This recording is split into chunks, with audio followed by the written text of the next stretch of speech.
Novel Stream presents Ti Dice La Patria by Ernest Hemingway.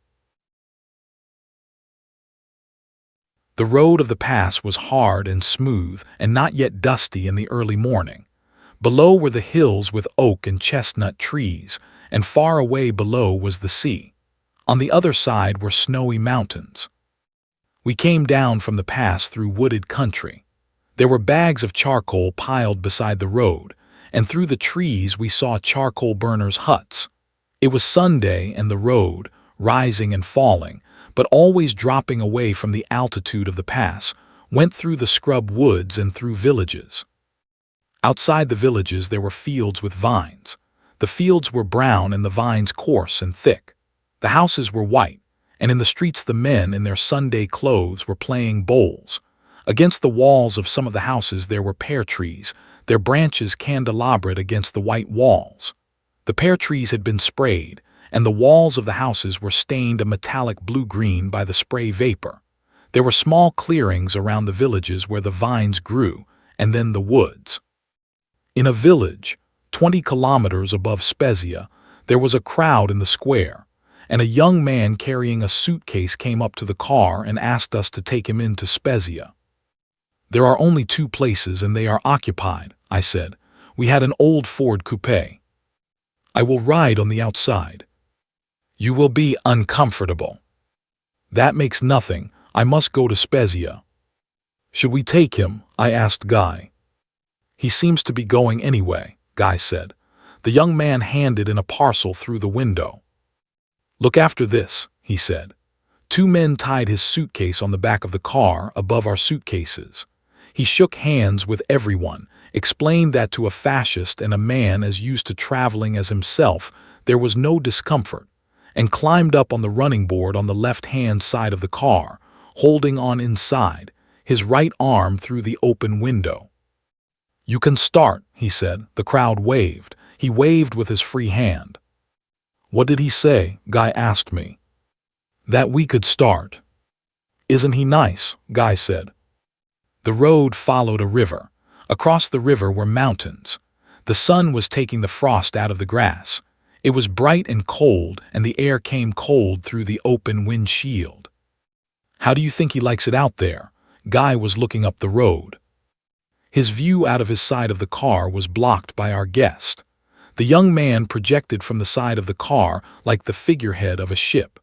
He had turned his coat collar up and pulled his hat down, and his nose looked cold in the wind. "Maybe he'll get enough of it," Guy said. "That's the side our bum tire's on." "Oh, he'd leave us if we blew out," I said. "He wouldn't get his traveling clothes dirty." "Well, I don't mind him," Guy said, "except the way he leans out on the turns." The woods were gone. The road had left the river to climb. The radiator was boiling.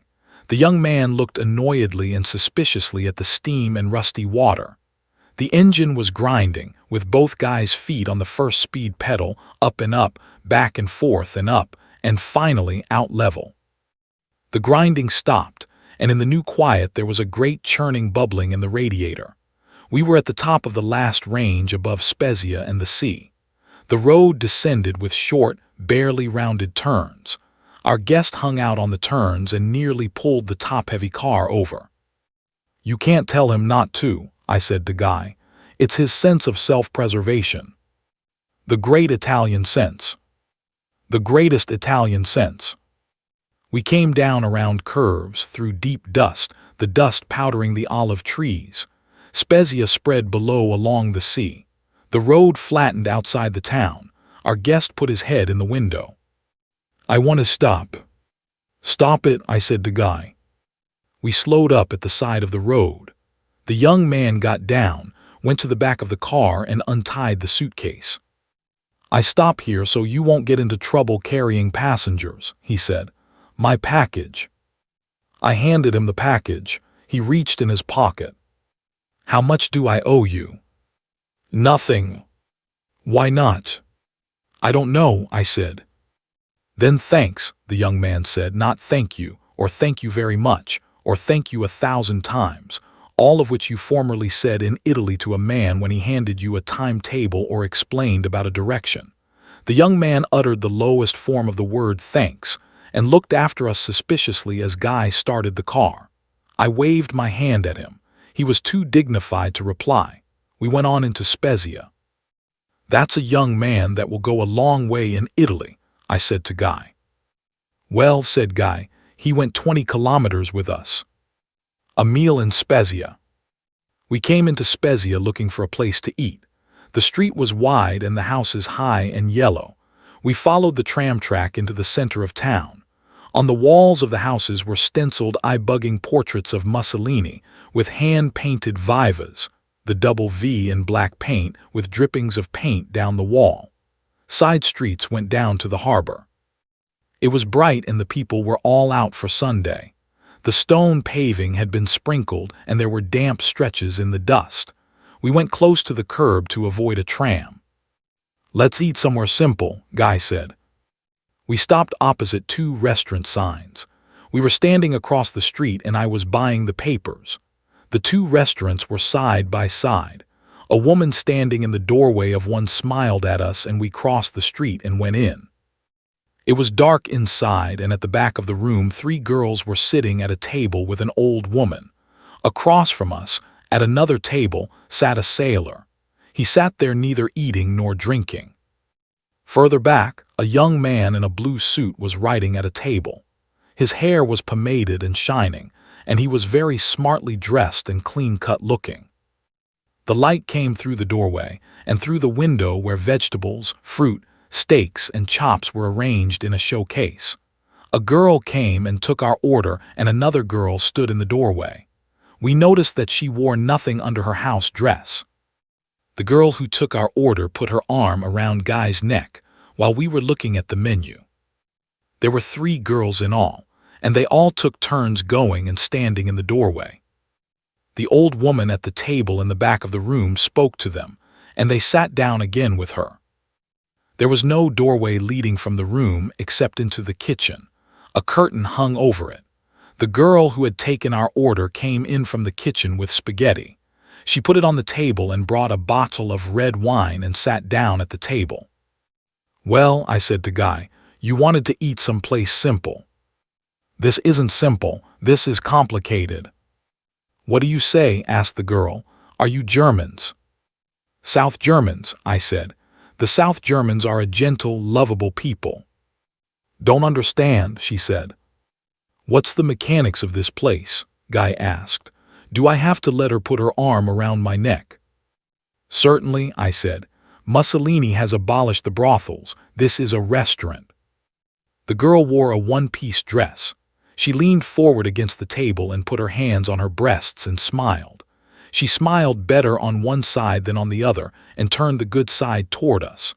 The charm of the good side had been enhanced by some event which had smoothed the other side of her nose in, as warm wax can be smoothed. Her nose, however, did not look like warm wax. It was very cold and firm, only smoothed in. "You like me?" she asked Guy. "He adores you," I said, "but he doesn't speak Italian." "Ich spreche Deutsch," she said and stroked Guy's hair. "Speak to the lady in your native tongue, Guy." "Where do you come from?" asked the lady. "Potsdam." "And you will stay here now for a little while?" "In this so dear Spezia?" I asked. "Tell her we have to go," said Guy. "Tell her we are very ill and have no money." "My friend is a misogynist," I said, "an old German misogynist." "Tell him I love him." I told him. "Will you shut your mouth and get us out of here?" Guy said. The lady had placed another arm around his neck. "Tell him he is mine," she said. I told him. "Will you get us out of here?" "You are quarreling," the lady said. "You do not love one another." "We are Germans," I said proudly, "old South Germans." "Tell him he is a beautiful boy," the lady said. Guy is 38 and takes some pride in the fact that he is taken for a traveling salesman in France. "You are a beautiful boy," I said. "Who says so?" Guy asked. "You or her?" "She does. I'm just your interpreter. Isn't that what you got me in on this trip for?" "I'm glad it's her," said Guy. "I didn't want to have to leave you here too." I don't know. Spezia's a lovely place. Spezia, the lady said. You are talking about Spezia. Lovely place, I said. It is my country, she said. Spezia is my home and Italy is my country. She says that Italy is her country. Tell her it looks like her country, Guy said. What have you for dessert? I asked. Fruit, she said. We have bananas. Bananas are all right, Guy said. They've got skins on. Oh, he takes bananas, the lady said. She embraced Guy. What does she say? He asked, keeping his face out of the way. She is pleased because you take bananas. Tell her I don't take bananas. The signor does not take bananas. Ah, said the lady, crestfallen, he doesn't take bananas. Tell her I take a cold bath every morning, Guy said. The signor takes a cold bath every morning.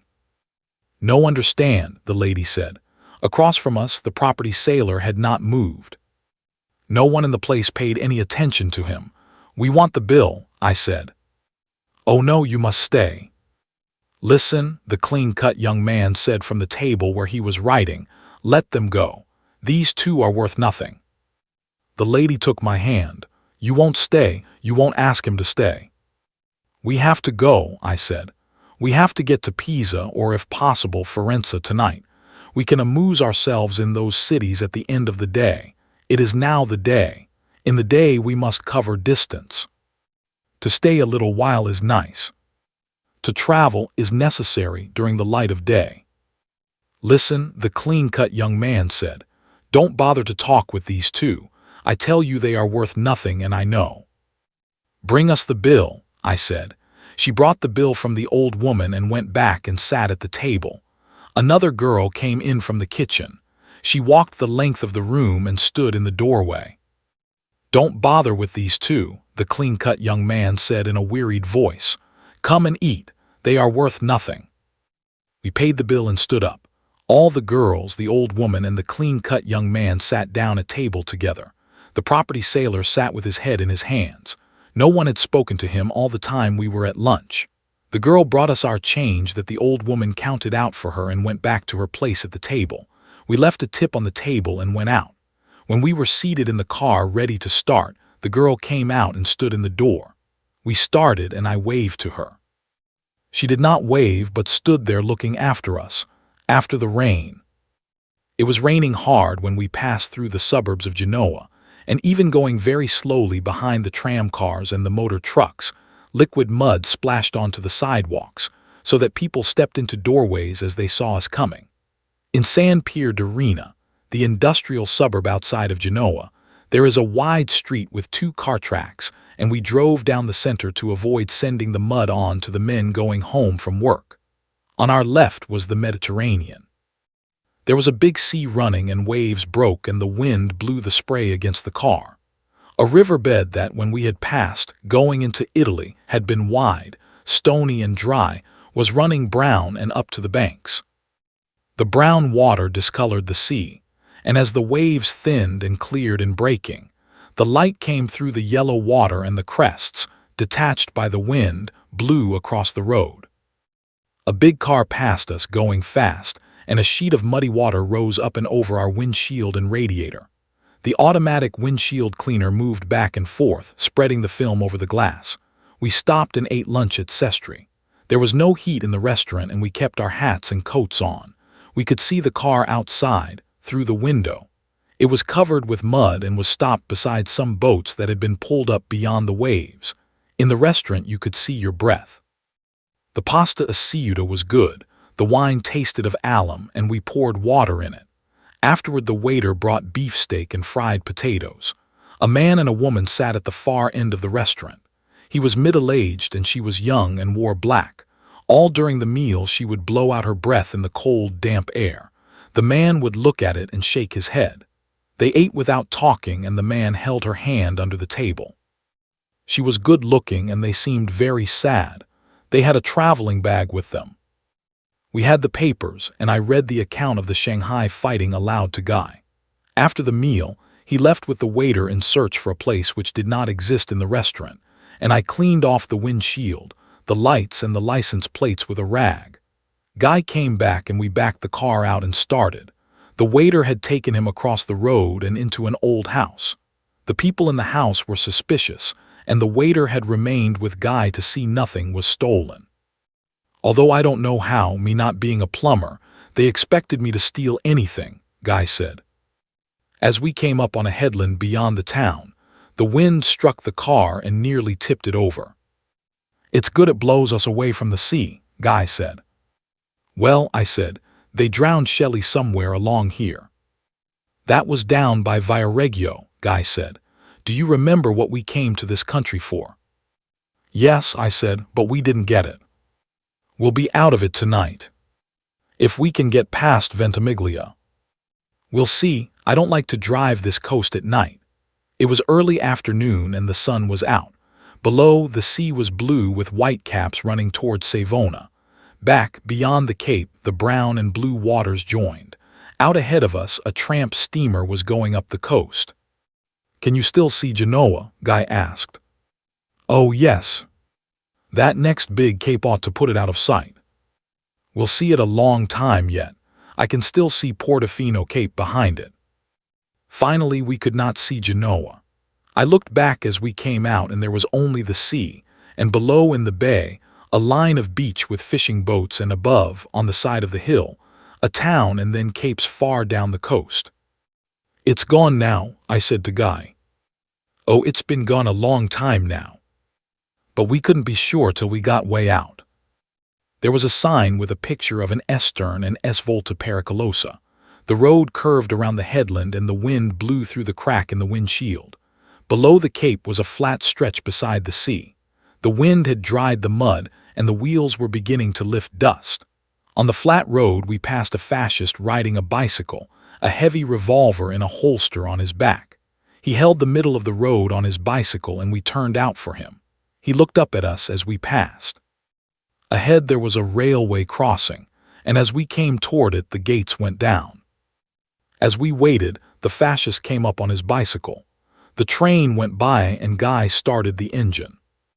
Wait, the bicycle man shouted from behind the car. Your number's dirty. I got out with a rag. The number had been cleaned at lunch. You can read it, I said. You think so? Read it. I cannot read it. It is dirty. I wiped it off with the rag. How's that? 25 liar. What? I said. You could have read it. It's only dirty from the state of the roads. You don't like Italian roads. They are dirty. 50 liar, he spat in the road. Your car is dirty and you are dirty too. Good, and give me a receipt with your name. He took out a receipt book made in duplicate and perforated, so one side could be given to the customer, and the other side filled in and kept as a stub. There was no carbon to record what the customer's ticket said. Give me 50 liar. He wrote in indelible pencil, tore out the slip and handed it to me. I read it. This is for 25 liar. A mistake, he said, and changed the 25 to 50. And now the other side. Make it 50 in the part you keep. He smiled a beautiful Italian smile and wrote something on the receipt stub, holding it so I could not see. Go on, he said, before your number gets dirty again. We drove for 2 hours after it was dark and slept in Menton that night. It seemed very cheerful and clean and sane and lovely. We had driven from Ventimiglia to Pisa and Florence, across the Romagna to Rimini, back through Forli, Imola, Bologna, Parma, Piacenza, and Genoa, to Ventimiglia again. The whole trip had only taken 10 days. Naturally, in such a short trip, we had no opportunity to see how things were with the country or the people.